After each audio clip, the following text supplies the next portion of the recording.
여러분들 안녕하십니까? 무비프레스 시청자 여러분, 오동준의 Always Movie입니다. 자, 여러분들 자동차와 섹스하는 여자를 보신 적이 있나요? 그런 여자의 이야기가 있다면 이건 무슨 미친 얘기 아니냐고 하시겠죠? 그런데 있습니다. 줄리아 디크루너라는 신인류급 여성 감독이 만든 영화 티탄이 바로 그런 내용입니다.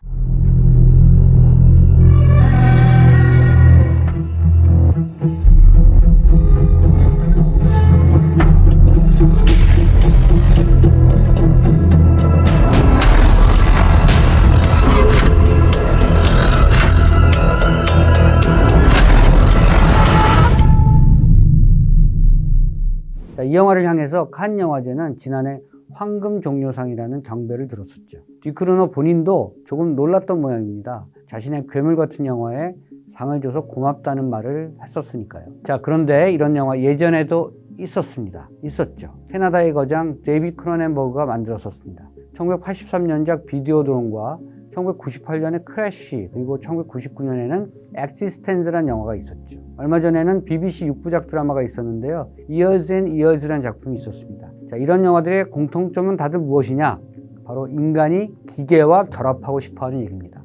트랜스젠더 같은 개념은 이제 한물 간 것이겠죠. 트랜스 휴먼이 새 인류의 젊은이들이 꿈꾸고 있는 개념일 수 있습니다. 트랜스 휴먼, 인간과 기계가 결합한다는 것이죠. 프랑스 영화가 누벨 바구와 누벨 이마주를 거쳐서 자크 오디아르와 브루노 디몽의 정치성 짙은 이야기에다가 아방가르드하고 프로그레시브한 상상력을 덧붙이고 채색한 느낌이랄까요? 참 재수없게 얘기하네요. 자, 이 줄리아 디크루너란 여성, 새로운 프랑스 영화를 이끌어갈 신세대인 것만은 분명해 보입니다. 자, 영화 티탄은요, 아주 기괴하고 이상한 데다 공격적이고 폭력적이면서 동시에 외설의 경계를 넘나듭니다. 영화가 극히 위험해 보이는 것은 그 때문인데요. 사실 위험한 영화이긴 합니다. 변화의 시작은 늘 경계의 눈초리를 받게 되고요. 혹은 공포의 대상이 되기도 하죠. 저는 이 영화의 여주인공 알렉시아가 옷을 훌렁훌렁 벗어 제낄 때 그런 감정을 느꼈습니다. 거침이 없더군요. 그래서 이 친구들 이렇게 거침없이 구세대를 제끼겠구나, 해치우겠구나 하는 섬뜩함을 느끼기도 했습니다.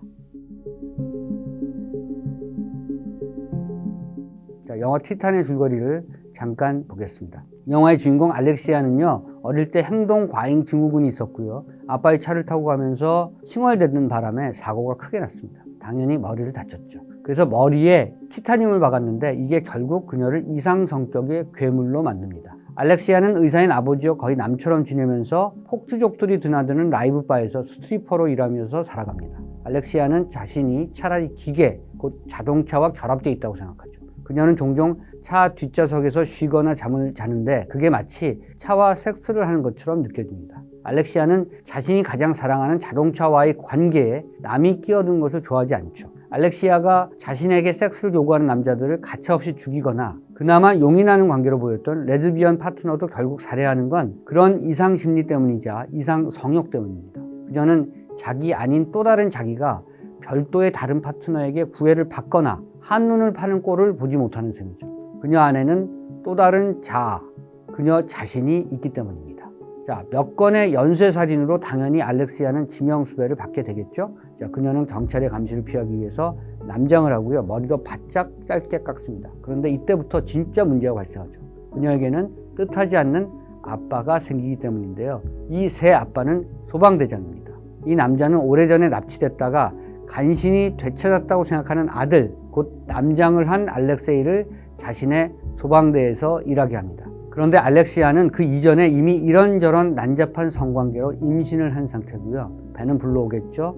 남자 흉내를 내며 사는 것도 점점 한계에 봉착해 갑니다. 자, 가장 큰 문제는요, 알렉시아가 이 새로운 아빠에게 부성을 느끼기 시작했다는 것입니다. 남자 역시 잃었던 부성을 되찾습니다. 이 가짜 부자 관계는 가까워지면 가까워질수록 당연히 긴장감이 높아지겠죠. 사실은 남자와 여자이기 때문이겠죠. 자, 무엇보다 진실의 실체 때문입니다.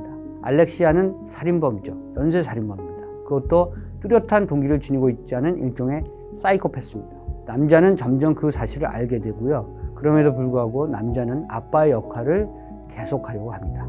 자, 그렇다면 새로 태어나게 될 아이의 존재는 어떻게 되는 것일까요?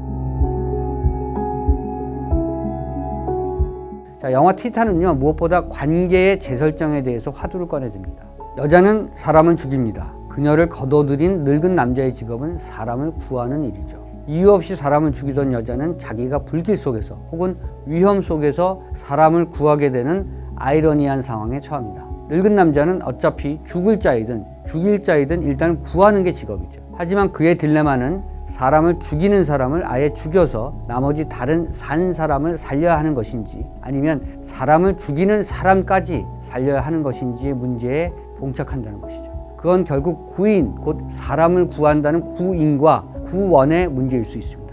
구원에 도달하는 것은 언뜻 모순된 과정의 중첩을 통해서일 수 있죠. 이해할 수 없는 용서의 행위가 전제되어야 할 수 있는 것이겠죠. 구원을 받기 위해서는 먼저 구인을 해야 하고요. 그러기 위해서는 어떠한 형식으로든 관계의 복원과 소통이 이루어져야 합니다.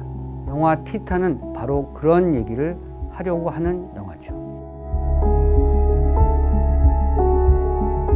줄리아 디크루노가 원하는 것은 결국 새로운 인간의 탄생입니다. 새로운 사회와 새로운 세상은 새로운 인간형이 없으면 불가능하다고 그녀는 생각하는 것처럼 보입니다. 신인류는 그러나 우리가 상상하는 존재와는 완전히 다를 수가 있겠죠. 예컨대 알렉시아는 남자와의 사이에서 애를 갖게 된 것일까요? 아니면 자동차와 섹스를 했던 만큼 차에 애를 가진 것이었던 걸까요? 그렇다면 아이는 인간일까요? 자동차일까요? 알렉시아의 머리에 박혀있는 티타늄은 어쩌면 모든 비극과 변화, 새로운 탄생의 시작을 알렸던 시그널일 수도 있겠습니다. 자, 이 영화를 두고 많은 사람들이 괴물이라고 합니다.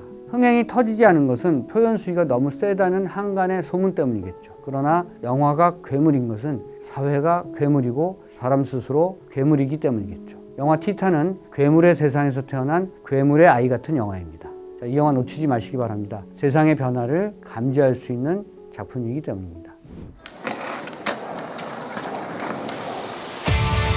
자, 이번 무비프레스 여기까지입니다. 다음에 뵙겠습니다. See you next movie.